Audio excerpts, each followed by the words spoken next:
Welcome to the Federal Retirement Podcast. My name is David Rates from Benchmark Financial Group, and every month we discuss important topics regarding the retirement planning process for federal employees. This Lunch and Learn series is an interactive discussion where individuals can ask questions. To join these discussions live, you can register by joining our email list at bfgkc.com. Additionally, if you're looking for assistance to get your retirement on the right track, set up an appointment with us today.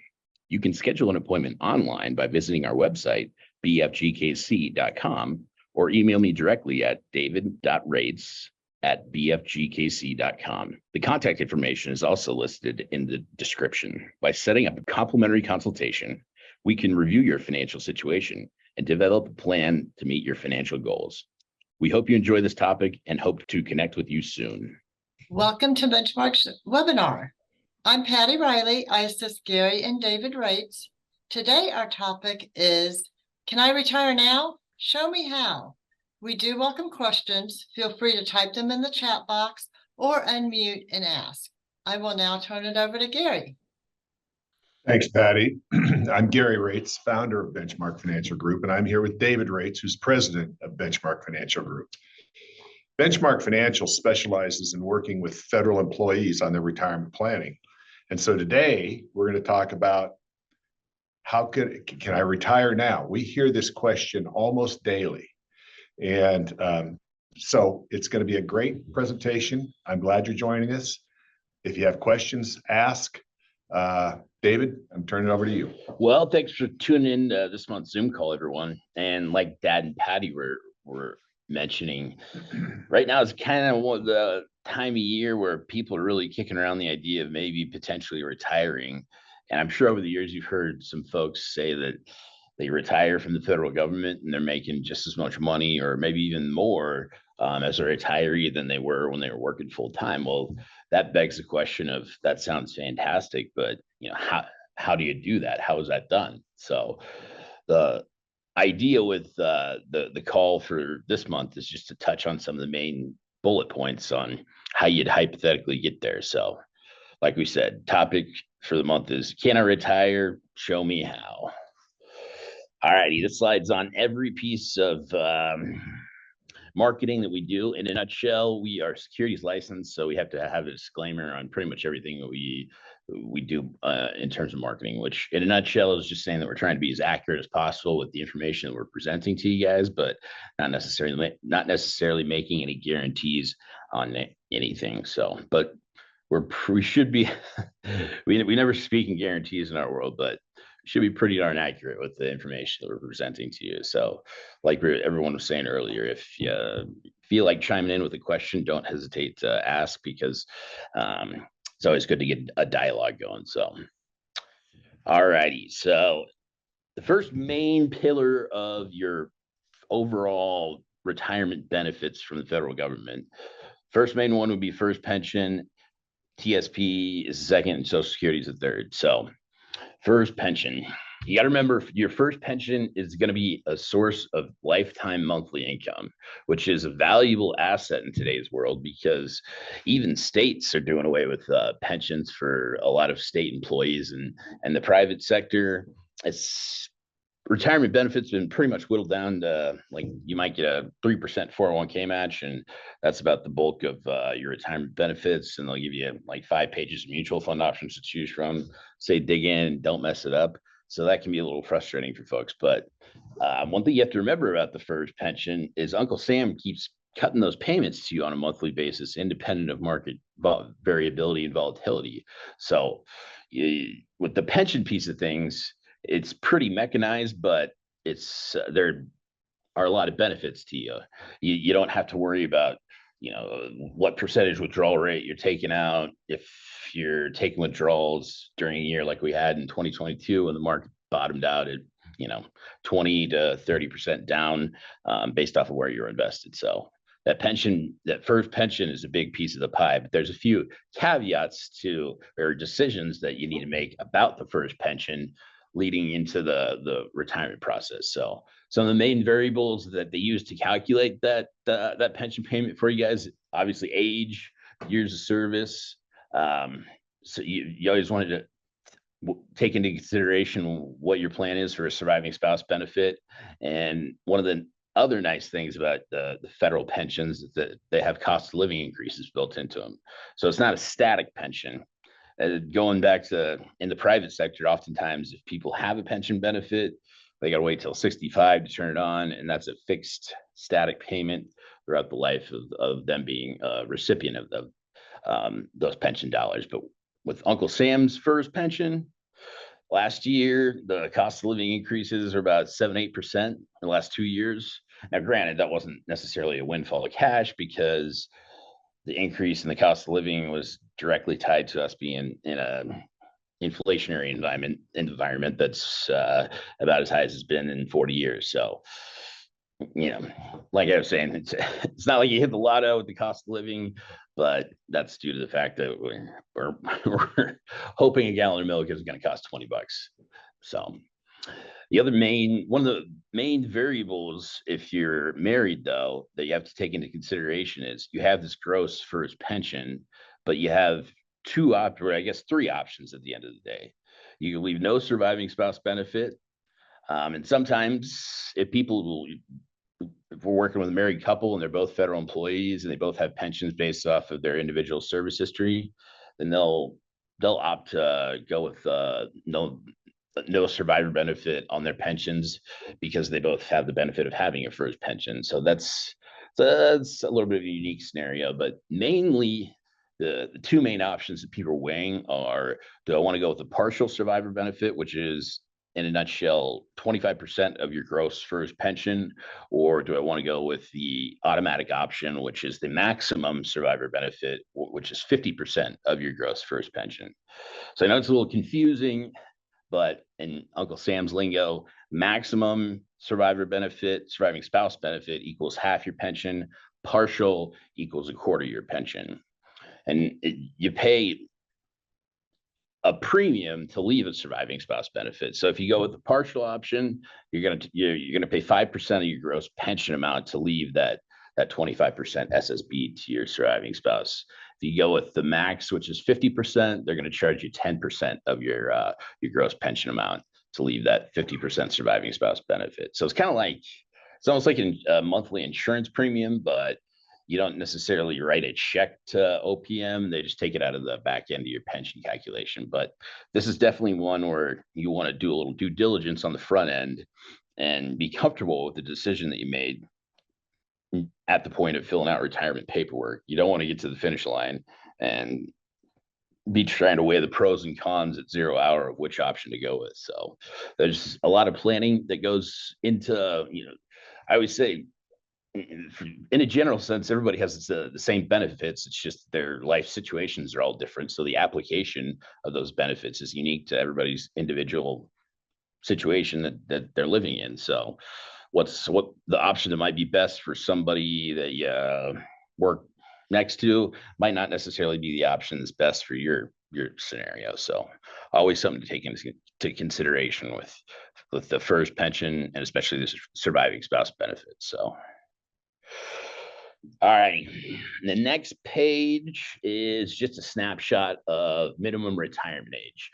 Minimum retirement age is a more important variable if you hired on with the federal government when you were pretty young in your working years and have been working for quite some time. So normally over the last several years, it was 56 was pretty much the MRA for a lot of folks out there. So if you were at MRA 56 and you had 30 years of service under your belt, you could retire with what they called unreduced first pension. But it's all a byproduct of where you fall based off the year that you were born. So now we're starting to see folks drift from 56 to 56 in a few months. And if you're born in 1970 or after that, then your MRA is now 57. So MRA, like I said, in a nutshell, MRA is important if you have a lot of years of service under your belt. So like we said, MRA with 30 years of service is one of the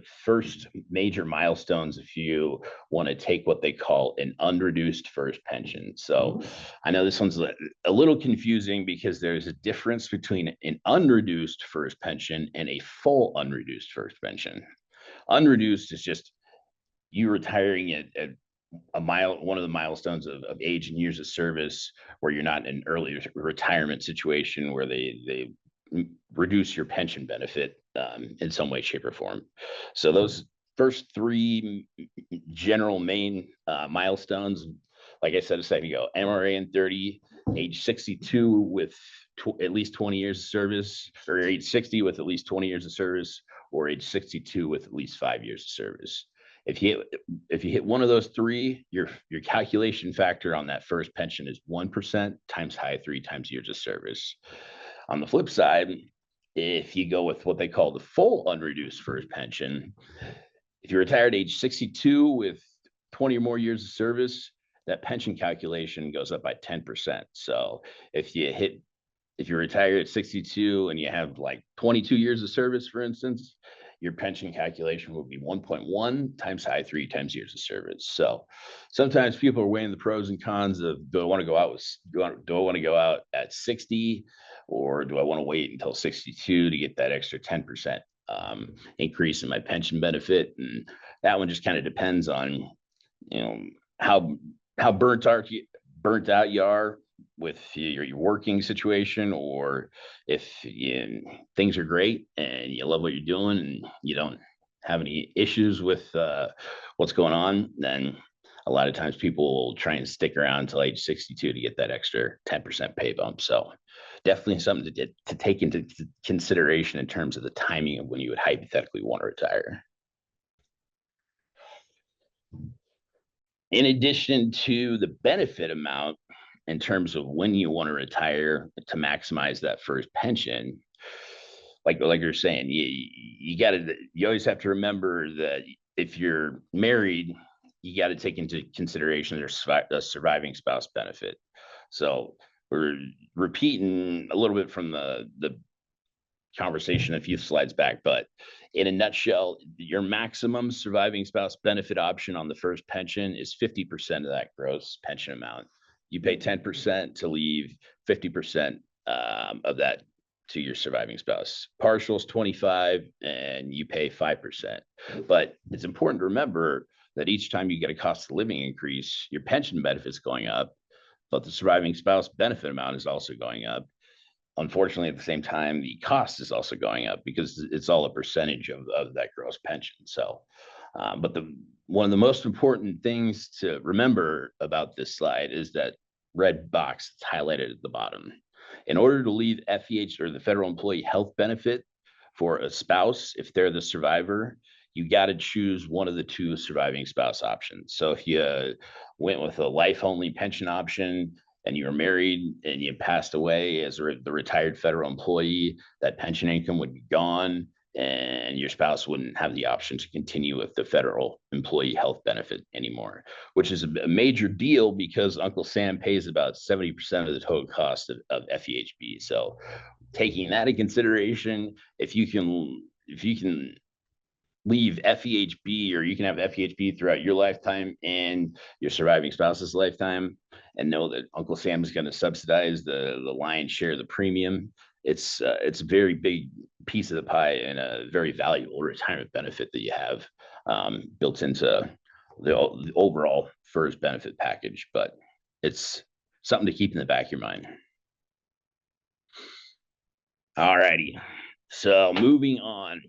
Order of eligibility for survivor benefits. So Uncle Sam has a pre-packaged order of eligibility. Number one on the list would be former spouse with a court order. And if you're in a boat where you have a former spouse, there's a difference between a court order and a quadro language. A lot of times, pretty much across the board, divorce attorneys will drop a divorce decree in what they call a quadro language. Uncle Sam doesn't accept that. If you are in a spot where you have to leave a portion of your FERS or your federal pension to a former spouse, you have to do a secondary step, and get what's called a court order available for processing, which in a nutshell just spells out in dollars and cents what your former spouse is entitled to on a monthly basis. And if you're in that boat, it's worthwhile to seek out a second opinion, or maybe get some guidance on how to tackle that, because there can be confusing variables of how you crunch the numbers to arrive at that amount that you're supposed to pay to a former spouse.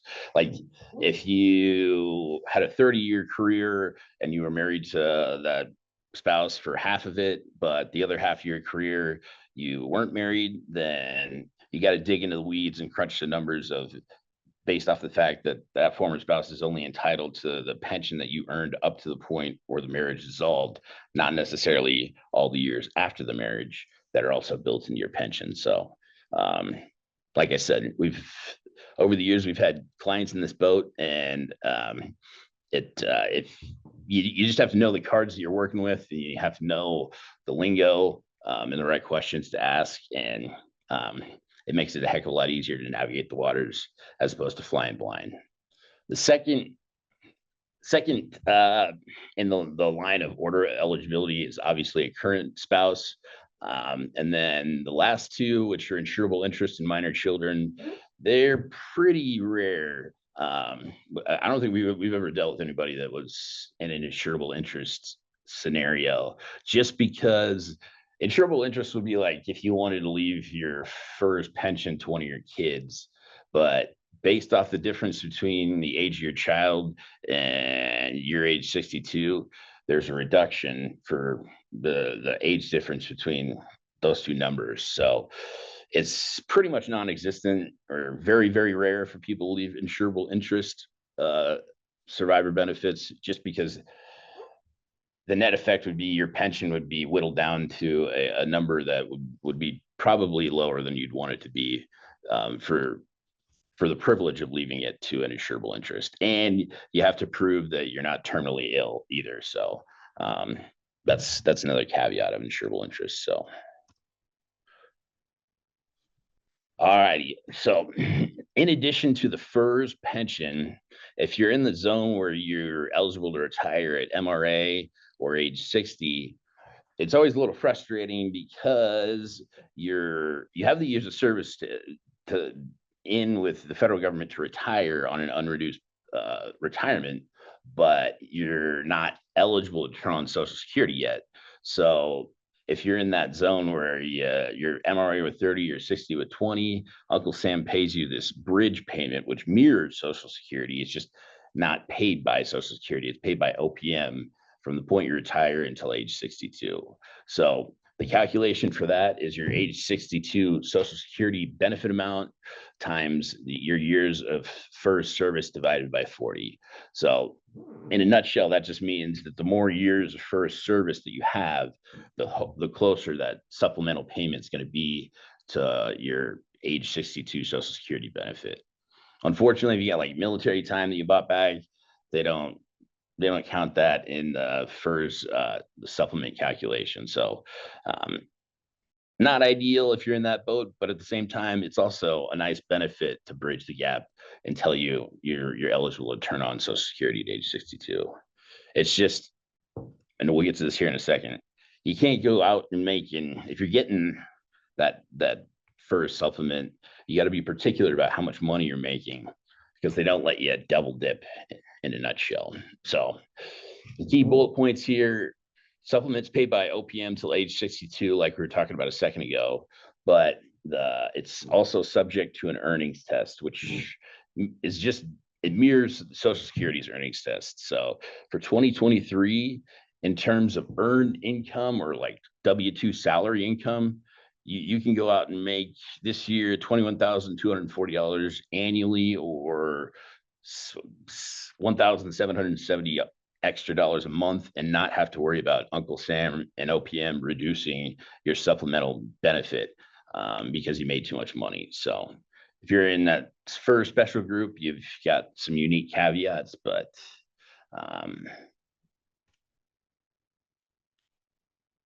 all righty. So when they're talking about that earnings test, you always have to keep in mind there's a difference between what they call passive income and earned income. So non-work income, which is classified as passive income, doesn't count against the earnings test. A lot of people get confused on, what income would tip them over the scales of being in that zone where they made too much money. But your first pension benefit doesn't count. Investment earnings, interest, any pension income that you have outside of the federal government, income spinning off of annuities, any capital gains, rental income, those don't count against the earnings test. Those are classified as passive income. If you're self-employed or you're working as an independent contractor where they pay you 1099 income, you can get quite a bit more creative in your tax planning and figuring out, utilizing different ways to circumvent that earnings test where you're satisfying all the things that you need to satisfy with the IRS, but there are ways to do it where you can make more money than the earnings test and not necessarily worry about that benefit amount getting reduced. So real world example, we've got folks that'll have farm income or ranching income, and they'll wrap their farm or ranch into a limited liability corporation that their spouse is the owner of. And then all the money that they make from farming or ranching gets paid to the LLC. And then the LLC either hangs on to all the money that's made or pays you up to $21,240 and then hangs on to the rest of the money. So that's just one thing to think about if you're in that spot where you can retire early from the federal government with an unreduced pension benefit, but you'd still be looking to make some money in some way, shape, or form. And you're trying to figure out ways to not worry about Uncle Sam reducing your first supplement. So if you're in that boat, it might be worth just figuring out a time to come in and talk to us, because we can give you some ideas to marinate on.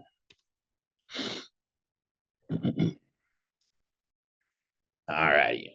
So moving on. So one of the next main pillars of your federal benefits, in addition to the first supplement, once you get to age 62, that first supplement automatically stops because it's paid by OPM to age 62. And OPM says, well, now you're eligible to turn on a monthly benefit from the Social Security Administration. So we're going to automatically stop paying you this bridge payment, and now you're on Social Security's dime. So like we said, for benefit calculation for Social Security is based off of your highest 35 years of average index monthly earnings. So what's cool about Social Security is each year you're making money, you're paying into the system, and the benefit amount is going up a little bit, and the index earnings for inflation. So even money, like if you had a job as a high school student, that counts towards your Social Security benefit, and they index it for inflation. So 62 is when you're first eligible to turn on, but there's a lot of chatter around full retirement age. So the big bold number, if you ever look at the front page of a Social Security statement, the big bold number on the front, that's the benefit amount that would be payable at your full retirement age. So full retirement age is for most folks somewhere between the ages of 65 and 67, and it just depends on the year you were born. So if you turn on Social Security anytime between 62 and full retirement age, you're still subject to that earnings test. But if you wait until after full retirement age to turn on spigot of income from Social Security, there's no limitation on what you can earn. So you can go out and make a limited amount of money if you turn on Social Security after your FRA. But one thing another very important bullet point at the bottom of this slide is you have to be present to win with Social Security. I always try to emphasize to folks, really how you win with Social Security is you turn it on sooner rather than later and live a long and happy and healthy retirement, and squeeze as much money out of the system as you can. If you turn it on at 70, obviously the benefit that they're paying you is a larger amount, but you've just given up 8 years of monthly payments. So that's the reason why the benefit is a larger amount. Uncle Sam's already squirreled away this pot of cash they plan to pay you as a Social Security recipient. So if you defer it till age 70, you're just getting a shorter duration of payments out of that pool of cash Uncle Sam's planning to pay you anyway. So, and then God forbid if you turn it on at 70 and then pass away at 71, Uncle Sam keeps all the money that you paid in over all the years that you were contributing to Social Security. And that is not as nobody wants to be in that situation. So, like I said, in a nutshell, you win with Social Security by squeezing as much money out of the plan as you can. And you have a lot more leverage with like TSP, IRA, brokerage, investment accounts, or retirement savings accounts that have a cash balance tied to them. You can't call up Social Security and get like 5, 10, 15, $20,000 for an emergency opportunity to withdraw. It's a monthly benefit that's getting paid to you while you're alive and well. So, and if sometimes people are bound to determine to just live off of like the Social Security and their pension, and or live not tap into Social Security until as long as possible. And there's nothing wrong with doing that, but oftentimes it puts them in a spot where they're taking a hit in terms of the net monthly income that they're used to living on. So when we're working with folks in terms of putting a plan together for retirement, a lot of it boils down to what do you want your net monthly income to be. And if you can turn on Social Security and have that net monthly income be pretty much the same level that you're bringing in as an active employee, that's a strong, you can make a strong argument that would be a reason to turn it on sooner rather than later. So again, something to marinate on in the back of your mind. I always think it's touching on the point from a second ago. It's always important to look at the Social Security statement not all the time, but if you haven't looked at one in a while, it's just good to just take a look periodically. So this slide just highlights that point that I was trying to make a second ago. So like in this scenario, obviously, if you turn Social Security on at age 70, you'd be looking at getting paid a little over $3,000 a month in change versus the $1,717 that you'd be getting paid if you turn it on at 62. But you got to take into consideration deferring it to age 70, you've just waived 8 years of monthly payments. And we always tell folks, if you're not spending every dollar of it on monthly expenses, you can reinvest the balance of whatever's left over into like an after-tax brokerage account. So,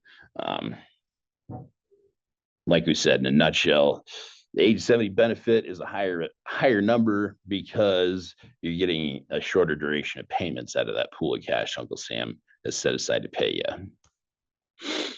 All righty, TSP, one of the other main pieces of the pie. So complements first pension, first you decide how to use it. Okay, so TSP complements your first pension and the supplement. So that touches on that idea of it all boils down to, if you wanted to defer taking any money out of TSP because between your pension and the supplement, you're making more than enough that you need to live comfortably, there's nothing wrong with that. But most of the time, folks are in a spot where they got to use some amount from the TSP funds that they've been saving just so they can get themselves to that net monthly income number that they're comfortable with. So if you deferred taking any money out of TSP and the net effect was that you're down like $1,000 or $1,500 of net monthly income, then you want to start to strategize. I've been saving all this money for years and years and years. How do I put together a strategy so I have enough to live on, but I don't have to worry quite as much about running out of money in my mid 80s because I'm taking out too much on the front end or not tailoring my withdrawal rate based off of market volatility. But there are ways to do that. And we spend a lot of time working with folks on implementing investment strategies with TSP money or just any sort of retirement savings account that they have earmarked for retirement income. So you don't necessarily want to take one TSP and invest it in one spot. Oftentimes people will take one pool of TSP money and subdivide it into 2 or 3 different IRAs that are all earmarked to do different things at different times. So that's something to think about in the back of your mind. So you decide how to use it and invest it. I always say pension's pretty mechanized, supplement Social Security is pretty mechanized to a large degree. Where you have a lot of flexibility is with the TSP piece of things in terms of what you want to do with it. But it definitely requires planning and attention to help you maximize that asset. So the next 3 bullet points are important ones to marinate on. You want to, so if you're bound and determined to be a do-it-yourselfer, you really need to be aware of the fact that you need to do some due diligence about staying up to date with TSP funds. And it's not just, while you're actively employed or going through the retirement process, it's through the long haul of retirement that you gotta stay on top of TSP fund options. So you gotta ask that you gotta have that, truthful conversation with yourself. Do I want to be doing this when I'm 75, 80, 85? Do I want to be trying to figure out which sliver of GF, CS, and I do I have to add into the mix so that I'm not taking out more than I'm growing? Because eventually with the pre-tax TSP money, Uncle Sam tells you how much you have to take out of those that pool of money at age 73 now. So that's always a variable that we emphasize to folks. If you can't just afford to park it in G. And I'm gonna rewind for a second. We had a client come in and had an initial conversation with him. He'd run a TSP calculator and he was like, if I park all of this in G based off the amount that I want to take out, TSP calculator says that it'll last me till I'm age 93. What he'd forgotten about was that Uncle Sam is going to make him start taking out required minimum distributions, which start at 73 now, and that withdrawal rate's a little over 3.5%. But each year going forward from 73, 74, 75 plus, that withdrawal rate goes up a little bit each year on a percentage basis. So if you're growing at like 3-4% and Uncle Sam's making you take out a larger amount than that, eventually your TSP balance is going to go down a little bit each year. So like you're saying, you got to have this truthful conversation with yourself. Do I want to be 75 trying to figure out, which of the funds to add into the pie chart so I'm not taking out more than I'm growing? And implementing a plan for this one's an important one too, because a lot of times with TSP planning, it really boils down to implementing what you want, a plan for what you want for monthly income and what you want to be invested in growing, but not necessarily earmarked for monthly payment, but you have easy access to it for whatever crops up in terms of emergencies or opportunities. And that's usually house, car, vacation, medical, or any number of things that would fall under the category of emergencies or opportunities. So going back to that point that I made about oftentimes people will take one TSP and subdivide it into 2 or 3 different IRA accounts that are all earmarked to do different things at different times. That's why they do it, because they want to pinpoint with a certain chunk what they want for monthly income. Oftentimes they want to have it set so it can be a source of monthly income to last their lifetime, but everybody also needs a chunk that's earmarked for liquid growth or emergencies and opportunities that crop up. So, and the last bullet point on this slide is an important one too. You don't just want to set and forget it as a retiree.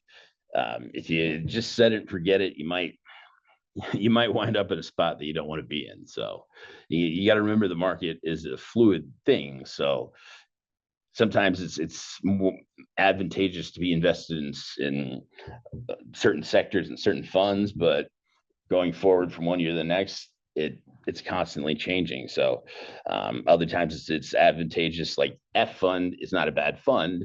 It's just last year the Fed raised interest rates a cumulative total of 4.5% over the course of 2022.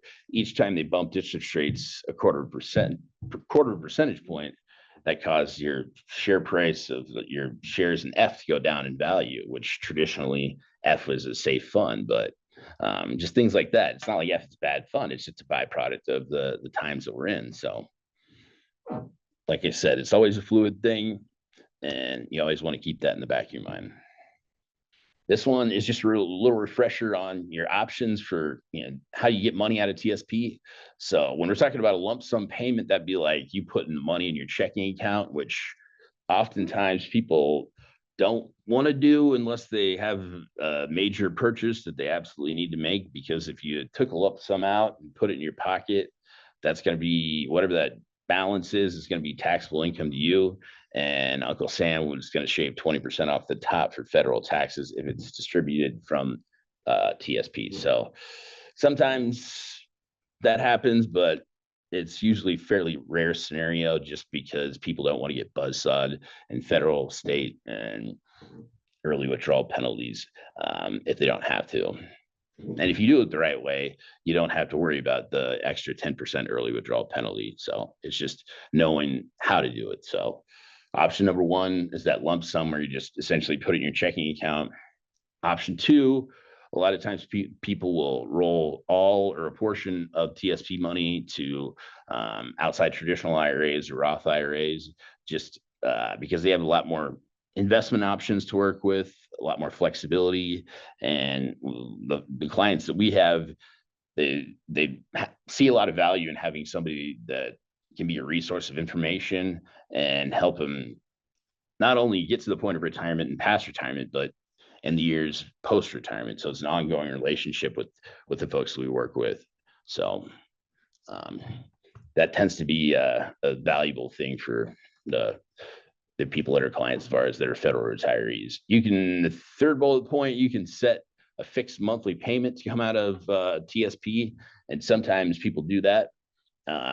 They'll leave a portion in TSP if they're in an early retirement scenario, and then roll the rest out to outside IRAs just for when they, usually it's based off of the timing of when they retire, but they'll do it for a lot of different reasons. The last bullet point, TSP has like the Model T version of a fixed annuity prepackaged in as an investment option. If it were me, I probably would not consider going with that option because it's not exactly the most competitive option out there in terms of an annuity if you wanted to utilize an annuity in your income planning. So they have an option, but it's like bare bones, like plain Jane vanilla fixed annuity option, and you probably don't want to go with that one if you can avoid it. It usually makes the most sense to have as much stock market growth tied to your TSP investment options as possible, because if you don't have any equity exposure in today's world, it can be difficult to grow those balances to a level that you want to be at. And the thing about the stock market is market volatility is a fact of life now. It's going to be a fact of life going through the retirement, and it's going to be a fact of life even down the long haul being a retiree. So the big thing is just not putting yourself in a spot where you have to sell, a huge block of mutual fund shares or stocks when the market's at a low point to generate the cash for withdrawal. Where a lot of people, you flash back to 2008, a lot of people, for good reason, got really freaked out and nervous about the 30 to 40% downside hit that they saw in the marketplace, and then took all their money out of stock funds and parked it in G, and then they were paralyzed trying to figure out when to buy back in. And a lot of them missed that bull market in the years after 2008. So big thing there is just not making an emotional decision and selling at a low point. All righty, analyzing the numbers. What will I make in retirement? Will my net income be the same, more or less, than it was when I was actively employed? So we got an example of FERS. Example number one is employee that's looking to retire at age 57, which is relatively early, but MRA. So this is just a snapshot of one of the pieces that we put together for folks when we're going through the planning process.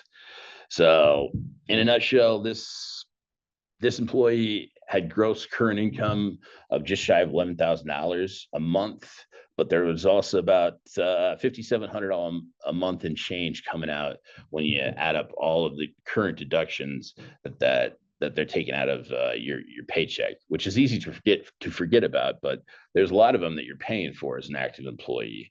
So this example employee, their net monthly income prior to retirement was about $5,200 a month.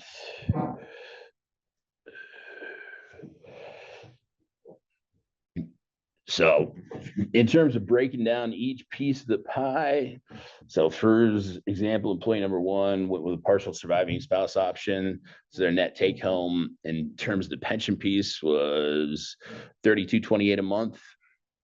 We decided to implement a strategy where they were spending off $2,750 of TSP and or IRA funds. And then that supplemental piece of things was going to pay just shy of $1,600 a month from age 57 to 62. So in the first year of retirement, that put the gross retirement income of $77,575.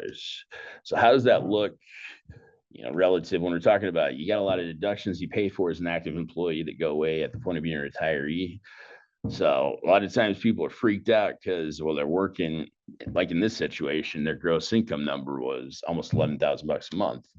But when you take into consideration that you're not paying a lot of the deductions that you pay for as an active employee, this person, as a retiree, they were looking at having their deductions from federal stuff go from $5,700 a month and change to just shy of $1,700 a month and change. So that put their net at $5,888, which was an increase of $650 a month, even though their gross income while they were actively employed was, like I said a second ago, just shy of $11,000, based off of the fact that the lion's share of their deductions as a retiree or taxes, FEHB, dental vision, a lot of the stuff that that employee was paying for when they were working full time went away. So this is how people are in a spot where they end up making more on a net monthly basis than they were while they were working full time. So we get example employee number two is one that retired at 46, which is pretty young in the grand scheme, but same puzzle pieces fit together the same way. So this example employee was making $15,700 and change of gross income on a monthly basis, because you always take your pay stub and flip it from biweekly to monthly. Their monthly deductions were about $9,000 and change. So that put their net monthly at $6,665 while they were actively employed. So how does that look in terms of their gross retirement income? So again, this employee opted to go with a partial surviving spouse benefit, which brought in a net monthly of $5,200 and change from the first pension piece of things. They went with a plan that was going to pay out just shy of $3,000 a month out of TSP funds. And then that supplemental piece was going to pay from age 46 to 62, just shy of $1,500 a month. So $1,450. So that those three pieces of the pie added together put their gross retirement income at $9,644. So gross, like we said, $9,644 was the gross retirement income number. Now, granted, this employee had a savings allotment of $2,600 a month, but their gross or their retirement deductions, they were looking at $4,500 and change. So that put them in terms of net monthly income at $5,117. So that was actually a net monthly income decrease of $1,548 a month, $1,548 a month. Now, that's not necessarily the end of the world. I mean, if you want to retire and ride off into the sunset and just be done working, then you just have to come to peace with the cards that or what's coming down the pipe and the cards that you're working with. But even if you're taking a hit of almost $1,600 a month in net monthly income. Keep in mind, if you're getting that supplemental payment in today's numbers, you can go make $1,770 of earned income and not have to worry about the supplemental payment getting reduced. So oftentimes we have this conversation with a lot of folks. Well, it looks like a sticker shock when you're looking at it this way, but when you take into consideration, maybe you can go work 2-3 days a week and make, right up to that earnings test limit, or $1,770 a month. And when you add that back into the mix, that puts them at a spot where they're making just about as much money as they were while they were working full time. It's just they work like 2 or 3 days a week at their leisure and doing something that's kind of like a labor of love. So that's always something to marinate on in terms of what is my net monthly income going to look like as a retiree. And this one's just a refresher on earnings test limits for 2023. So like we said a second ago, for 2023 numbers, you can, on a gross basis, you can go out and make $21,240 a year, or on a monthly basis, that equates to $1,770 of earned income. So if you're down 1,548 of net monthly income and you added 1,770 a month back, that's not a bad spot to be in either. So, and this number goes up a little bit each year. The IRS and Uncle Sam usually bump up the amount that you can make a couple $100 from one year to the next. So this is just a little refresher on what your options are with TSP and ways to avoid the 10% early withdrawal tax or early withdrawal penalty. So as long as you're after age 55 with at least 30 years of service, or if you're in the special category after age 50, and you can use distributions at a TSP and not necessarily worry about Uncle Sam hitting you with the 10% additional early withdrawal tax. You always have to pay federal tax. Depending on the state you live in, you might have to pay state income tax. But if you're in a spot where you can retire prior to 59 and a half from the federal government, it's always an exercise in the most effective way to distribute income if you need it to be distributed to you. But you got to do it in a specific one or two specific ways, so you don't, like I said, get buzzsawed in federal taxes, state taxes, and an additional 10% on top of that. So, all righty. So how do you start a retirement strategy? Our process is usually at least 3 meetings. So first meeting, we figure out a time to just sit down and get an idea of the things that you've been thinking about and try and get as accurate of identifying information as possible, because the more accurate the information is that we have to work with, the more accurate we can be with the numbers that we're presenting to you. So we always call it first meeting a fact finder, which in a nutshell is just information gathering and sharing. And then once we get past that meeting, second meeting, we put together a written plan for you that just breaks down each piece of the pie and reviews what all the options are, because oftentimes you have 1 or 2 or 3 different choices for each piece of the benefits. So it just goes through and breaks down what do you want to do with your survivor benefits on pension, what do you want to hang on to for the federal employee group life insurance if you still have it, what's the supplemental payment or Social Security amount going to look like, and what do I want to do with TSP money. Does it make sense for me to put together an income plan where I'm using a portion for current income? And sometimes it's a refining process where you start off with version 1 and move to version 2, 3, or 4, just based off of what people want to do. So the idea would be you've made all the decisions about what you want to do going into retirement. So when you get to the door, finish line, and it's just a matter of filling out dotting the I's and crossing the T's in the right spot in the retirement paperwork, because you've already decided what's best for you for each piece of the pie. And then subsequent meetings, we finalize the strategy, implement the strategy if you based off of what you want to do. And then for folks that are clients of ours, it's an ongoing relationship even after the point of retirement. So even after you retire from the government, life happens, and sometimes people need to make adjustments to their plans, and we spend quite a bit of our day doing that too. So, any questions? We don't have any questions at this time. If you have a question, feel free to type it in the chat box. David, do you have anything to add? Well, like we said, thanks for tuning into this month's call, everyone. And if you think of any questions, or something pops in your mind that you're marinating on and you want to bounce some ideas off of me or anybody in the office, don't hesitate to reach out. You can get a hold of me directly via my phone number, shoot me an email, or you can always go to the website and submit a request and set up a time for us to talk about your putting together a strategy for your individual plan. So thanks for tuning in, and we hope to see you guys in the future. And like I said, if you think of any questions or have any concerns about anything, or just want to bounce some ideas off of us in terms of topics that you've been marinating on, don't hesitate to reach out, and we'd love to strategize with you. So like I said, hope to talk to you sometime in the near future. Thanks again.